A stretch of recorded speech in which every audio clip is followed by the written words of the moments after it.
When my daughter told me, "Mom, it's time you found somewhere else to die. You're useless now," I did what I'd spent a lifetime doing, obeyed. 3 days later, I was sitting in a lawyer's office, learning that my late husband had been playing the longest, quietest game of chess imaginable. Only this time, the pawn was about to become the queen. If you're watching this, make sure to subscribe and tell me where you're tuning in from, because what I'm about to share isn't just a story. It's a masterclass in reinvention. Let me take you through how I went from a homeless widow to the woman holding every last card. And trust me, honey, this tale has more twists than a pretzel factory. 2 months ago, I was Clara faithful wife of 43 years, doting mother to one breathtakingly ungrateful daughter. When my husband, Robert, died of a heart attack at 7, I thought my world had shattered. But Victoria, my darling girl, swept in during my grief, like a vulture wearing couture. "Oh, Mom, this must be so hard for you," she'd croon, her sympathy as genuine as a $3 bill. "You can't possibly manage this big house on your own. The stairs, the maintenance, all those memories. It's not healthy." I should have recognized the calculation behind her concern.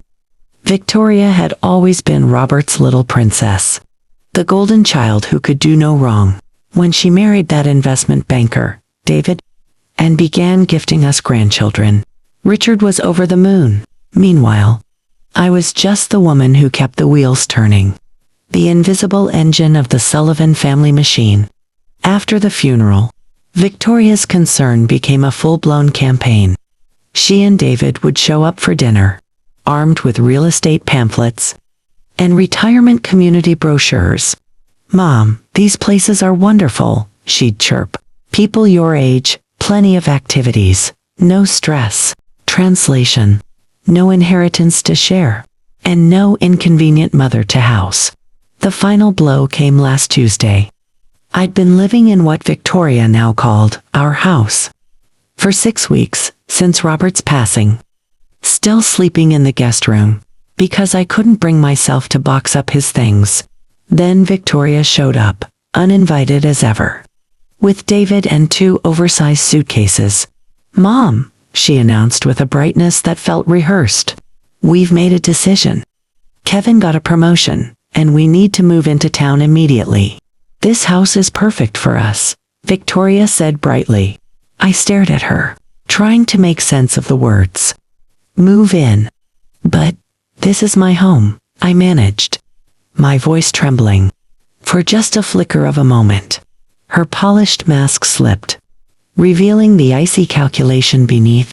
"Actually, Mom," she said smoothly, "according to Dad's will, I inherited everything. The house, the investments, all of it. I've been letting you stay here out of kindness. But it's time for you to find your own place." The words landed like a physical blow.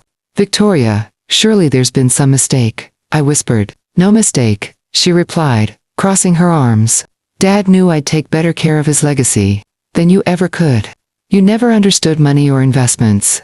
You were just the wife. Just the wife.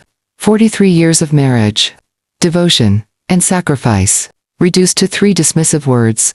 Then she dealt the final cut. Find somewhere else to die. You're useless now." By morning, my life fit into 2 suitcases and a small box of photos. Victoria stood in the doorway, glancing impatiently at her watch as I packed, as if I were delaying her next manicure. "There's a nice senior complex on Maple Street," she said, in a falsely cheerful tone. "Very affordable. I'm sure they have openings." Affordable. My daughter had just inherited $33 million, and she was suggesting I move into a government-subsidized senior facility. Kevin, ever the dutiful husband, loaded my suitcases into their BMW, like he was taking out the trash. "Clara, you'll love having your independence again," he said, avoiding my eyes.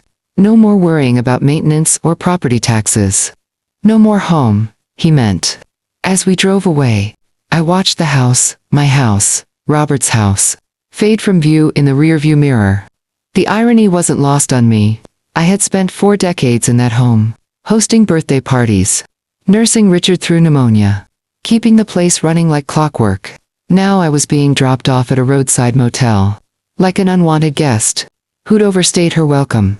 The Sunset Inn was everything its $49 a night rate promised. Thin walls, thinner towels, and a carpet older than my marriage. Victoria handed me $200 in cash, as if she were tipping a hotel maid. "This should cover you for a few days while you get settled," she said briskly. "Kevin will transfer some money. Once we finish sorting through Dad's paperwork, some money from my own inheritance." When their car disappeared down the road, I sat on the sagging mattress, staring at the peeling wallpaper. In the span of 3 hours, I had gone from grieving widow to homeless senior citizen.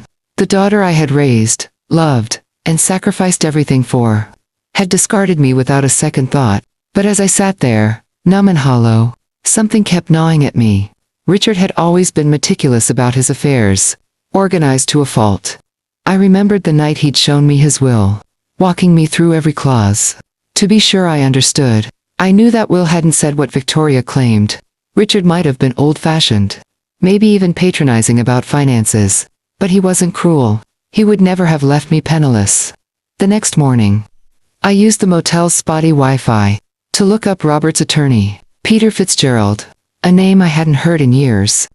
He'd handled everything for us. The house, the investments, even our insurance. His office was downtown. A 20-minute bus ride. That cost nearly all the cash Victoria had given me, but it was worth it. When I arrived, Mr. Fitzgerald looked up from his desk, startled. "Clara, my dear," he said warmly.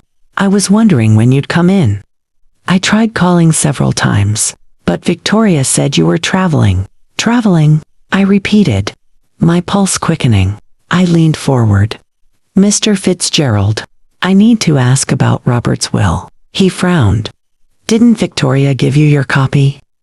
I handed her the original, and several duplicates after the reading. The reading. My stomach twisted. "Of course," he said. "You were supposed to be there.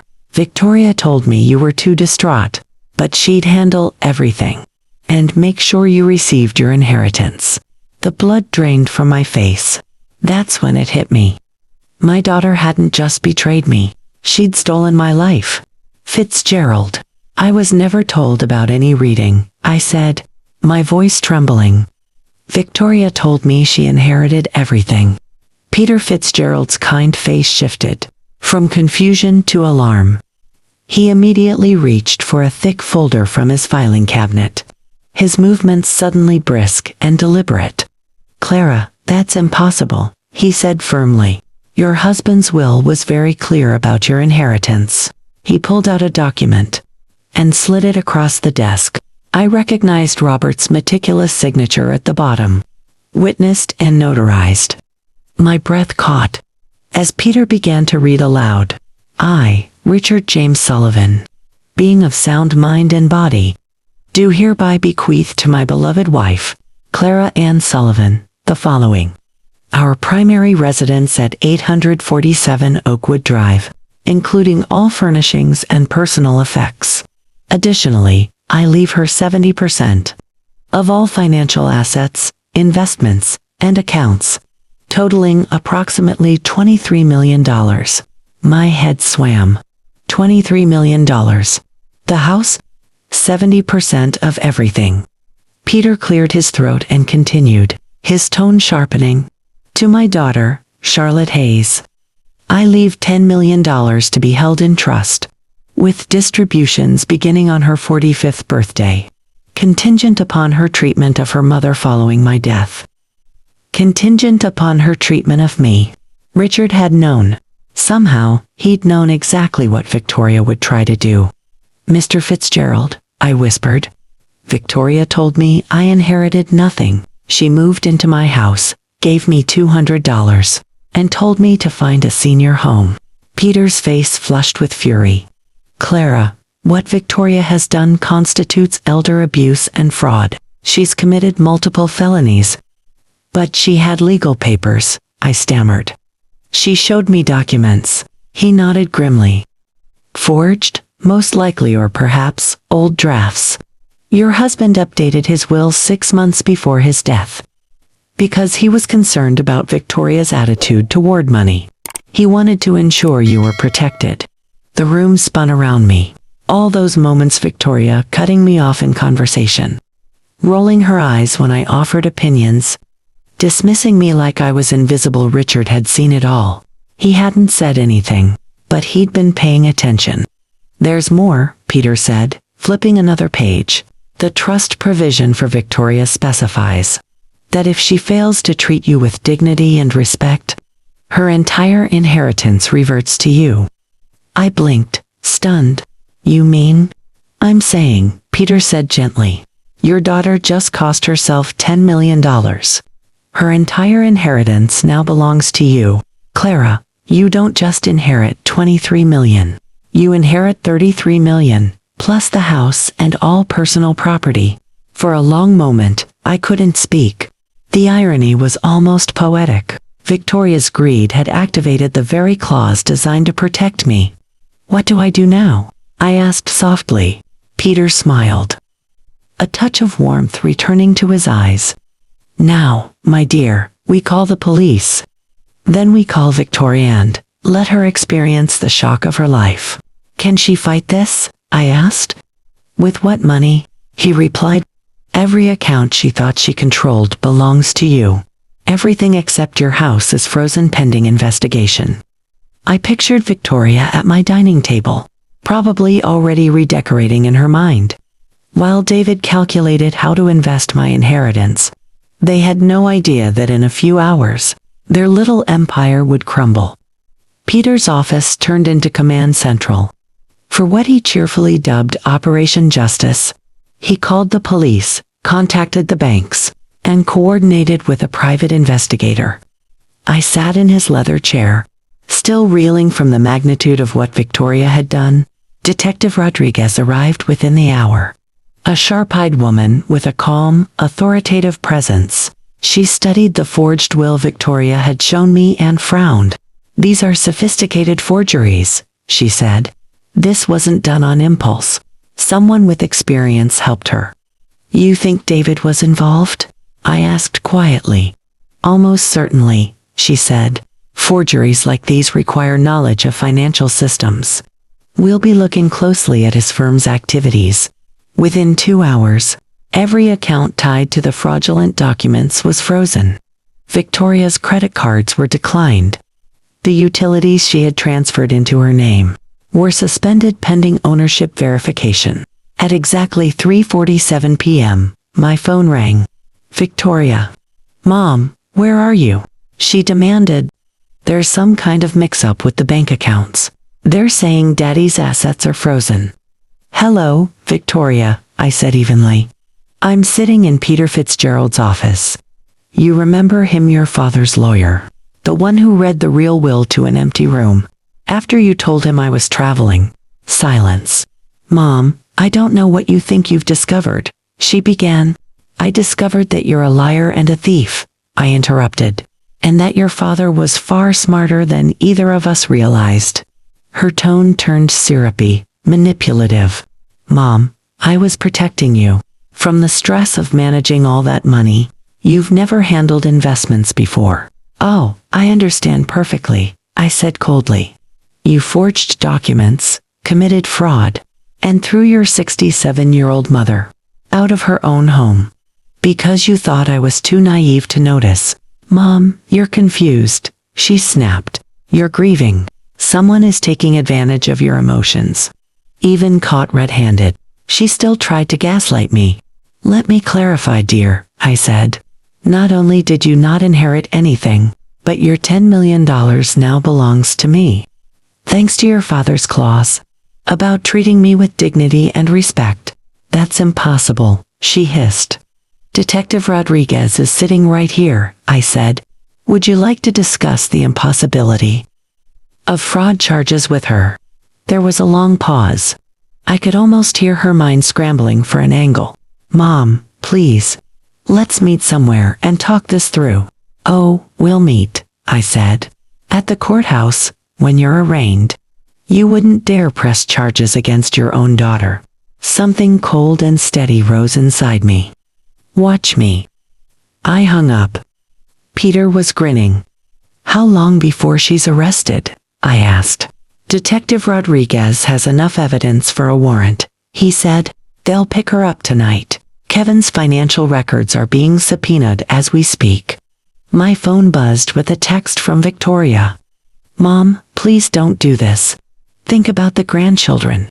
I showed it to the detective. She gave a knowing smile. Classic manipulation tactic. I typed back.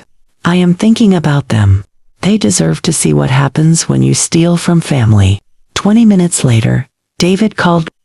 Clara, surely we can resolve this privately. Victoria made a mistake, but calling the police is excessive. Kevin, did you help forge those documents?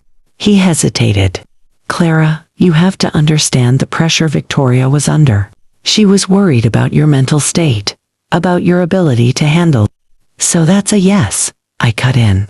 It wasn't malicious, he insisted. She genuinely believed. She believed she could throw me out of my own home and tell me to find somewhere to die, I said sharply. He fell silent. Here's what's going to happen, I continued. You're both going to be arrested. You'll both face federal fraud charges, and I'll be sitting in my house watching it unfold. Clara, please, be reasonable. I was reasonable for 43 years, I said. It didn't work out. Victoria was arrested at 8:30 that evening, while dining at Leonard, apparently celebrating her new inheritance.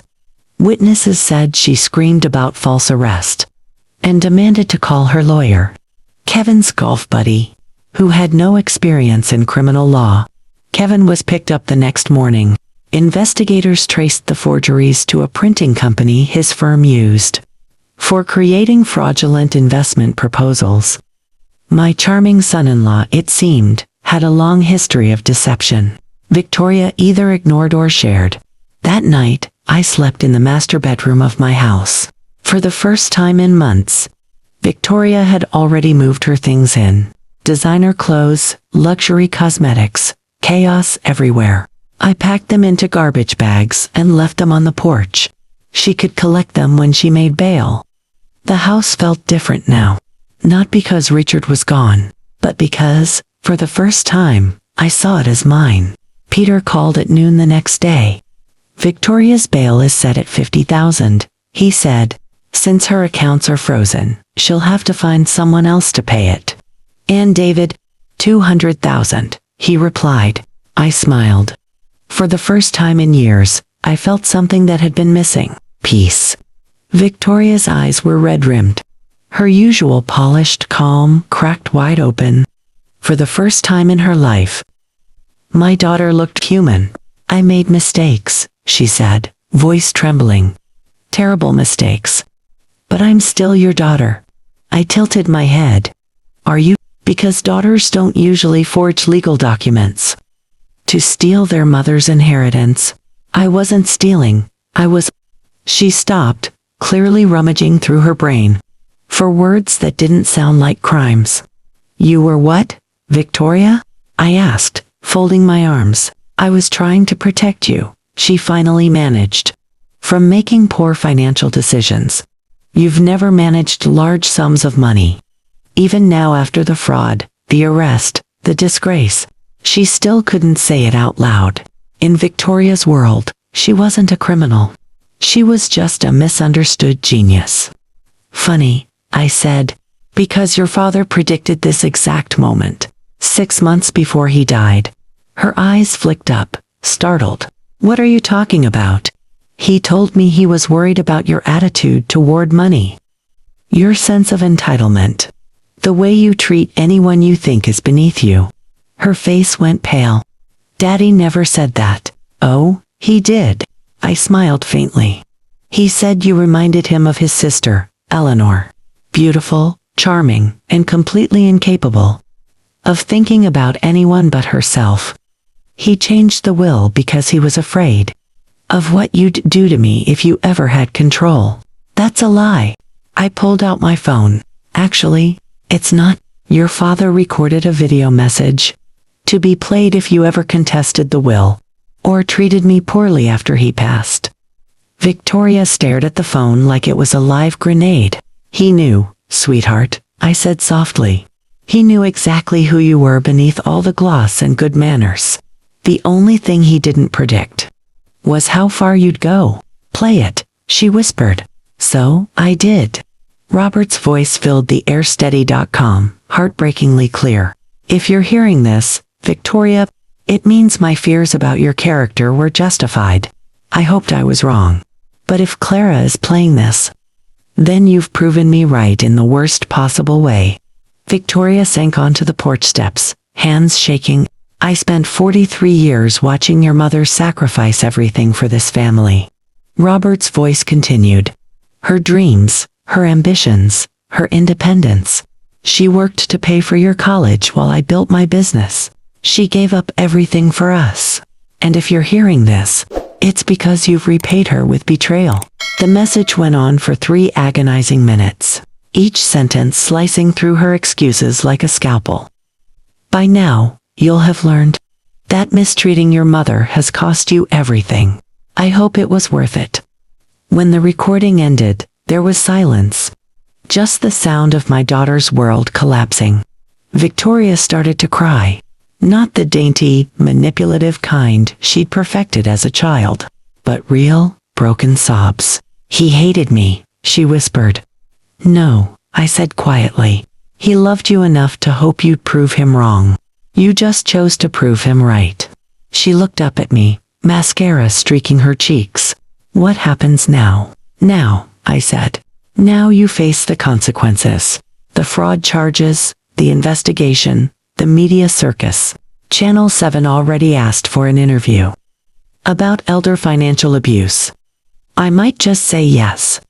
Her face crumpled. Mom, please. Think about what this will do to the grandchildren. To David's career. To our family. I am thinking about that, I said. I'm also thinking about how you didn't consider any of those things. When you decided to commit multiple felonies. She stood up slowly, shoulders slumped. I never meant for it to go this far. I wanted the money. The security, the status. I wanted to never worry again. For the first time since this nightmare began, I believed. Yes, Victoria, I said. You absolutely did. 3 days later, David's mother showed up at my door. Eleanor Hayes, Robert's charming sister, and now my least favorite person alive, looked exactly as I expected.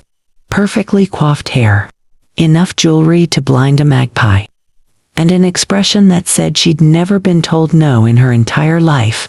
Clara, she began smoothly, we need to discuss this situation rationally. I invited her in, mostly for the entertainment value. She perched on my sofa like royalty granting an audience. Kevin made some poor choices, obviously, but prosecuting him seems vindictive, don't you think? Vindictive. I repeated.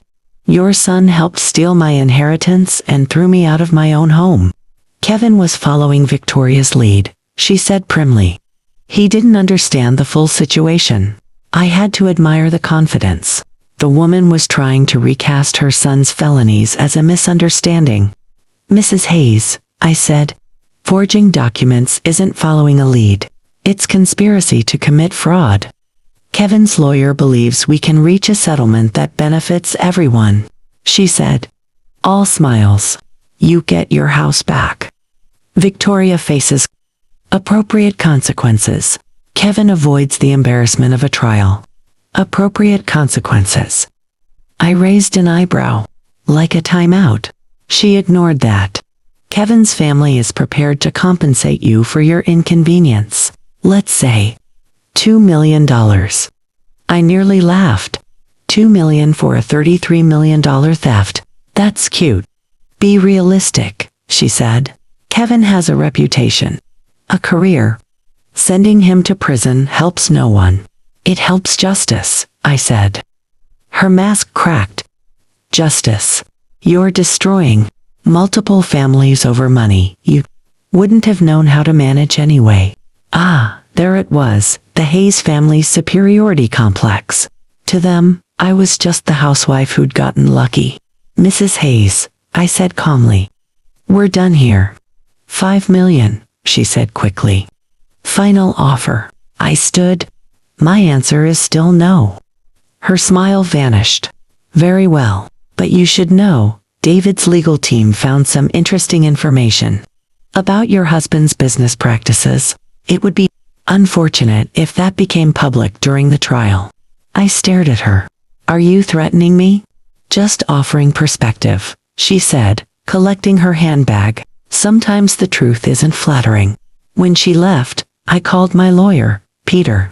He sighed after I explained. Clara, whatever they think they found, it doesn't change your daughter and son-in-law's crimes. But could it affect the case? I asked. Potentially, if they can make Richard look corrupt. They could confuse a jury, create sympathy, even doubt. I looked around Robert's study. My study now. The walls lined with leather-bound books. The faint scent of his cologne still clinging to the curtains. Peter? I want to know everything about his business. Every deal. Every document. Every skeleton. Are you sure? He asked gently. Sometimes the past is better left buried. The Hayes family is threatening to drag his memory through the mud, I said. I'd rather know first. That night, I started digging. Richard had been organized to the point of obsession. Files labeled, dated, cross-referenced. But as I went deeper, I found things that didn't add up. Payments to shell companies. Consulting fees for services that didn't exist. Partnerships with firms that were nothing but P.O. boxes. By midnight, my perfect husband looked a lot less perfect. The next morning, Peter sent a private investigator. A sharp-eyed woman named Carol Chen who specialized in financial crimes. She spent 6 hours combing through Robert's records. When she was done, she looked at me with pity. Mrs. Sullivan, your husband was laundering money. Millions, over more than a decade. I stared at her. That's impossible. Richard was honest. Principled. I'm sorry, she said, but the paper trail doesn't lie. He was washing money for organized crime through his consulting firm. My knees nearly gave out. How long? At least 12 years. Maybe more. While I'd been hosting dinner parties and clipping roses, Richard had been rubbing shoulders with criminals. Carol hesitated. There's more. The $10 million he left Victoria, it came from those same dirty funds. If the FBI finds out, they'll seize everything. The room tilted. Everything, unless, she said, you report it first. If you come forward voluntarily, you might keep the house. But if Victoria's lawyers leak it, you'll lose everything. And possibly face charges yourself.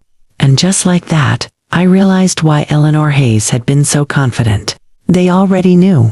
They'd planned to use Robert's crimes as leverage. How did they find out? I asked. Kevin's an investment banker, Carol said. He would have recognized the patterns. The real question is, what are they planning to do with that information?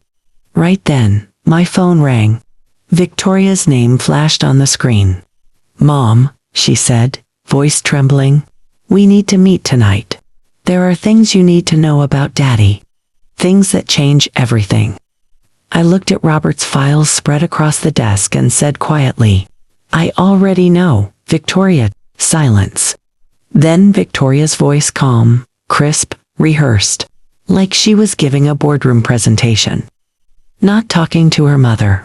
Mom, she said, I know about the money laundering. I know about the criminal connections. Everything Dad left us, it's dirty. I didn't breathe. She kept going, briskly efficient.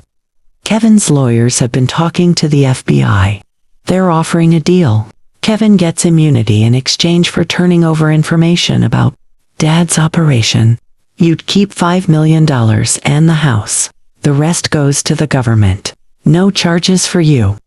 We all walk away clean. It was brilliant, in a sociopathic way. Victoria had managed to turn my moral high ground into her negotiating leverage. So, I said slowly, you're asking me to help you profit from your own crimes. By using your father's crimes as cover. I'm asking you, she said. To be practical, the alternative is losing everything and possibly facing charges yourself. I looked around Robert's study, seeing it with new eyes. The mahogany furniture, the rare books, the art on the walls, all of it paid for in blood money. I need time to think, I told her. Mom, she said. The FBI meeting's tomorrow morning. Kevin's lawyer needs your answer tonight. After she hung up, I sat there in the dark, surrounded by the ghosts of a 43-year marriage, a husband I'd never truly known, a daughter who'd inherited more than his fortune. She had his gift for deception, but she'd made one fatal mistake. She thought I was still the same naive woman she could manipulate. She didn't realize that when my back's against the wall, I don't retreat, I evolve. I picked up the phone and dialed Carol Chen. Carol, I said, how fast can you get me a meeting with the FBI? I have a story to tell, and I think they'll find it fascinating. FBI agent Leo Lang looked like she'd been born in a briefing room. Sharp suit, steady eyes, and absolutely immune to charm. She sat across from me in Peter's conference room, a recorder running, her pen scratching briskly on her notepad. Mrs. Sullivan, she said, you understand that by coming forward voluntarily, you're admitting to benefiting from criminal proceeds. I understand, I said, but I'd rather tell the truth. Then let my daughter and her husband use it as currency. And then I told her everything.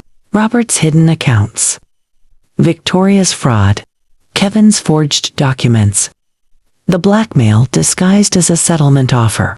So, your daughter, she said, believes she can trade information about your husband's crimes for her own immunity. That's exactly what she believes, I replied. And she thinks I'll cooperate because I'm afraid of losing everything. Agent Lang smiled for the first time. Are you afraid, Mrs. Sullivan? Agent Lang, I said. 2 weeks ago, I was a grieving widow sleeping in a budget motel. Today, I'm sitting here confessing to federal agents about my husband's criminal empire. Fear stopped being my primary emotion days ago. She tilted her head. And what is your primary emotion now? Anger, I said. Cold, crystal clear anger.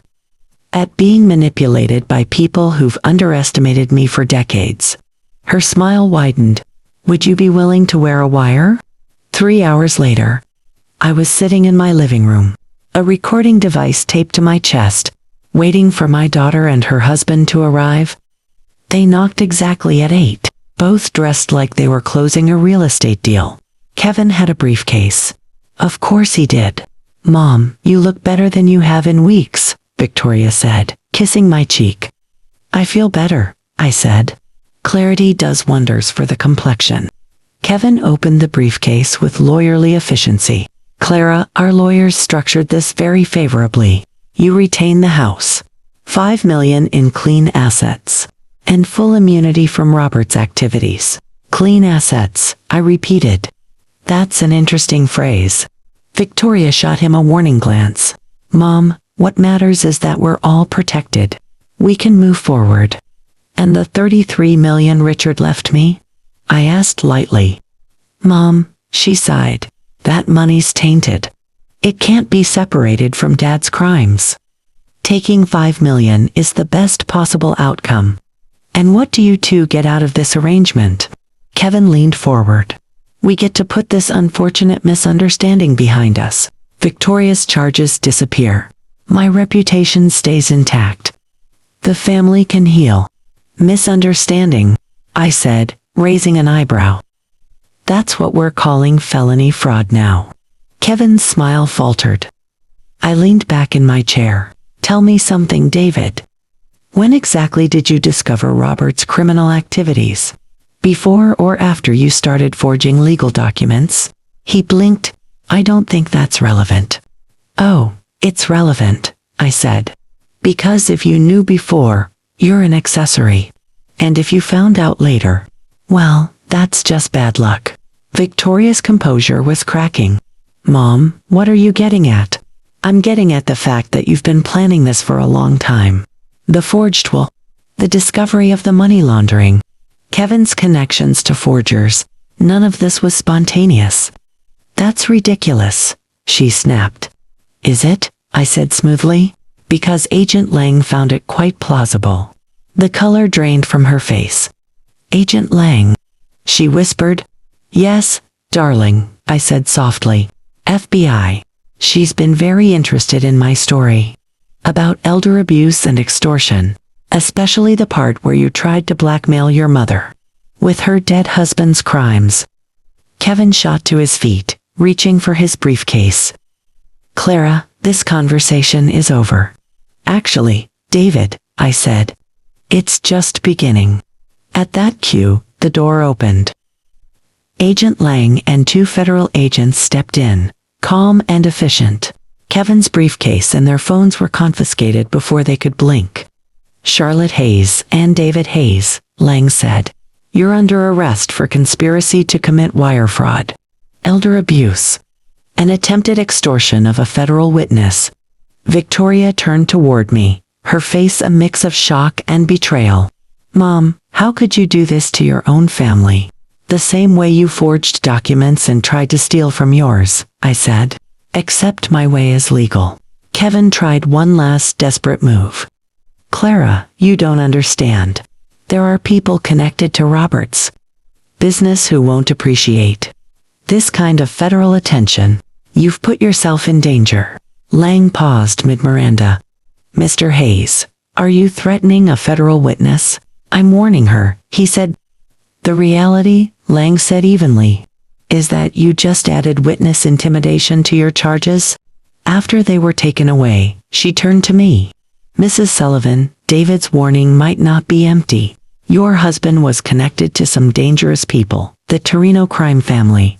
They've used legitimate businesses to launder money for decades. Robert's firm was one of their biggest. I stared at her. Are you saying I'm in actual danger? Potentially, she said, but there's more. Something you deserve to know. She slid a thick folder across the table. Your husband wasn't just laundering money, Mrs. Sullivan. He was an FBI informant. The world tilted. For 12 years, she continued. He fed us information about the Torinos, while pretending to work for them. It was deep cover. So secret that even local offices weren't told. His intel led to dozens of arrests and the seizure of over $200 million. But the money? The money was real, she said. The FBI allowed him to keep a percentage as payment and cover. Everything he left you is legally yours. He earned it through cooperation. I sat there, dizzy with the irony. My husband, the man I thought had lied, cheated, and corrupted everything, had actually been working to take down criminals. And my daughter? She'd tried to blackmail me with evidence that would have exonerated him. Agent Lang closed the file. Your daughter's scheme confirmed your innocence. She and David knew about the money, but not about the cooperation. Their ignorance actually helped us finish the investigation. I let out a long, incredulous laugh. So, all this time, Richard was a hero, and Victoria tried to blackmail the FBI. Lang smiled faintly. In a manner of speaking, yes. What happens now? I asked. Now, she said, you get your money back. Victoria and David face federal charges, and you get to decide what kind of life you want next. 6 months later, I was in my newly renovated kitchen, pouring coffee for 2.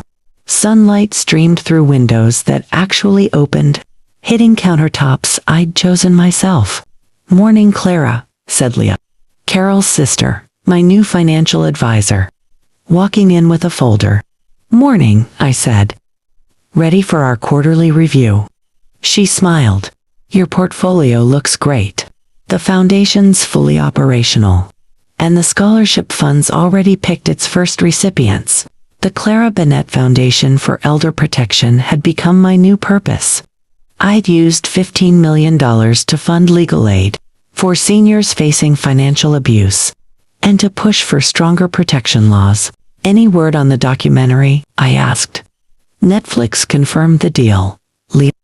They start filming next month. The Mother's Revenge, an American crime story. Even the title made me grin.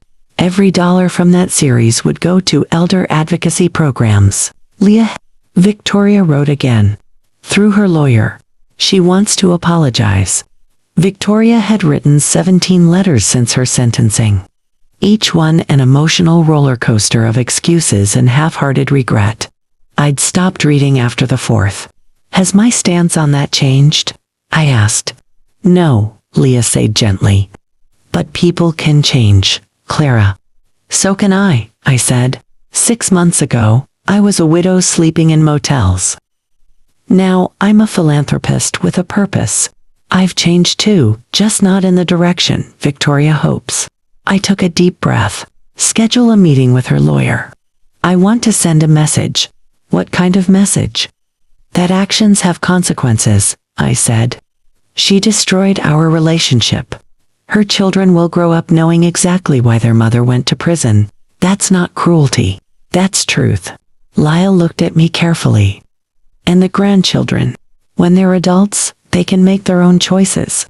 I'm not raising them to think betrayal is love. The doorbell rang. A delivery. Must be the new furniture for my studio, I said. The art studio had once been Robert's den. Now it was mine, bright. Full of light and color. The smell of turpentine and second chances. Clara? Leah sighed. Can I ask something personal? Of course. Do you ever regret any of it? The arrests. The media frenzy. The family split. I thought about it while signing for the delivery. 6 months ago, I said. I had nothing. No money. No home. No dignity.